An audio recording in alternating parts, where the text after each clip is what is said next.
हाँ, तो हम आपसे आज यहाँ बातचीत कर लेते हैं शोध प्रविधि के महत्वपूर्ण पहलुओं में। एक सबसे महत्वपूर्ण पहलू है, वो है विषय चयन।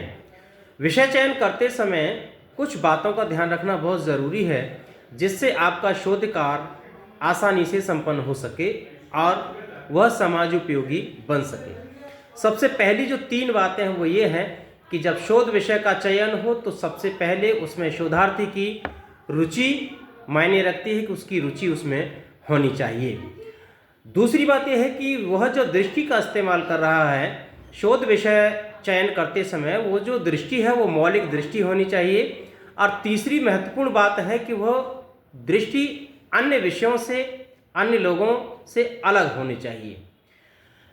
एक और बात इसमें शामिल होती है, वो ये है कि पर्याप्त शोध संभावना वाले विषय का चुनाव करना चाहिए। यानी जब आप किसी विषय का चुनाव करते हैं तो उसमें यह देखना बहुत लाजमी हो जाता है कि उस विषय में संभावना कितनी बनती है।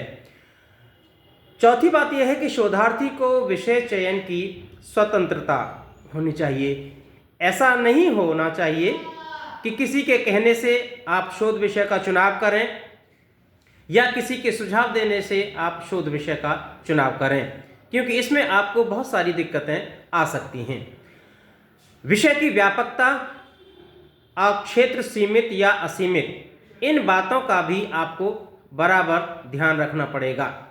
विषय कैसा हो, यह प्रश्न भी इसमें बहुत ज़रूरी हो जाता है, क्योंकि विषय पर ही सारी कहानी टिकी होती है। अगर विषय आपका सही नहीं है, उपयुक्त नहीं है, समय सापेक्ष नहीं है, समाज सापेक्ष नहीं है, तो उसकी कोई वैल्यू नहीं रह जाती, कोई मूल्य उसका नहीं होता है।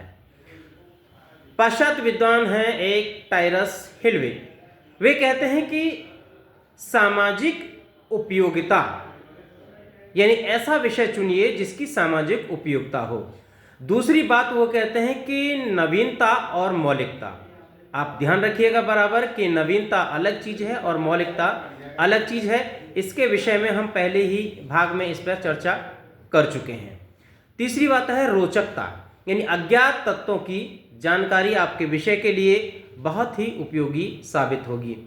चौथा है भविष्य की संभावनाएं, और पांचवा है अब तक शोध तो नहीं हुआ है, यानी जो विषय आप चुनते हैं उसका इस बात पर ध्यान देना होगा कि इस विषय पर अभी शोध हुआ है या नहीं।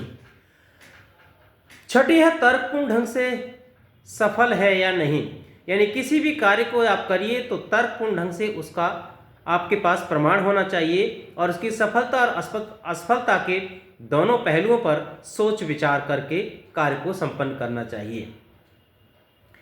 एक और है विषय चयन के बाद एक आता है कि विषय की गंभीरता, यानी जब भी विषय चुने तो उसको बड़ा ध्यानपूर्वक चुनना है।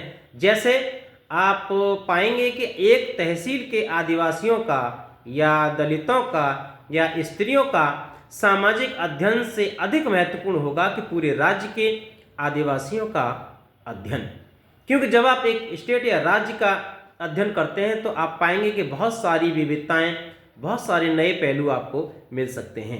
यानी अभी जो बात की थी आपसे कि क्षेत्र सीमित है या असीमित, इस बात का आपको बराबर ध्यान रखना है।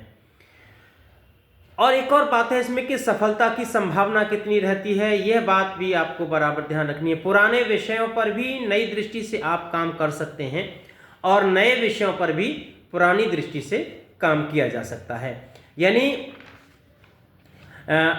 चाहे विषय पुराने हों या विषय नए हों, दोनों ही विषय में नई दृष्टि से कार्य संपन्न किया जा सकता है। क्योंकि आप देखते हैं समय के साथ साथ चीज़ों की परिभाषाएं बदलती हैं, लोगों के विचार बदलते हैं, लोगों की आवश्यकताएं बदलती हैं और समाज की आवश्यकताएं भी निरंतर बदलती रहती हैं। इसमें क्या होता है कि विषय की भूमिका भी महत्वपूर्ण होती है। विषय की भूमिका, इसके साथ साथ आप पाएंगे कि विश्वविद्यालय की भूमिका का भी इसमें अहम रोल होता है। यानी विषय का पूर्व में पंजीकरण न हो, यानी जो विषय आप चुन रहे हैं वो कहीं अन्यत्र पंजीकृत न हो। निरपेक्ष दृष्टिधारक पंजीयन मंडल, यानी जो लोग उस निर्णायक मंडल में बैठे हैं जहां पर उनको तय करना है कि क्या सही है क्या गलत है, उनको भी बड़ी साफ सुथरी दृष्टि रखनी होगी। शोधार्थी जब विषय का चयन करता है और आपके सामने प्रस्तुत करता है। एक और बात इसमें शोध अशोध विषय की समझ, यानी चाहे शोधार्थी हो, चाहे निर्णायक मंडल हो या कोई भी हो, वहाँ पर हमको इस बात पर ध्यान देना है कि किस विषय का शोध किया जा सकता है, किस विषय पर शोध नहीं किया जा सकता है। शोधार्थी की भूमिका और निर्देशक की भूमिका, इन दोनों की भूमिका भी महत्वपूर्ण होती है। और रुचि विश्लेषण, यानी रुचि का भी ध्यान रखना है कि शोधार्थी जिस विषय को लिया है उसमें उसकी रुचि है अथवा नहीं। तब जाकर के आप देखेंगे पाएंगे नई और मौलिक स्थापना की संभावनाएं, यानी नई स्थापना क्या हो सकती है, मौलिक स्थापना क्या हो सकती है।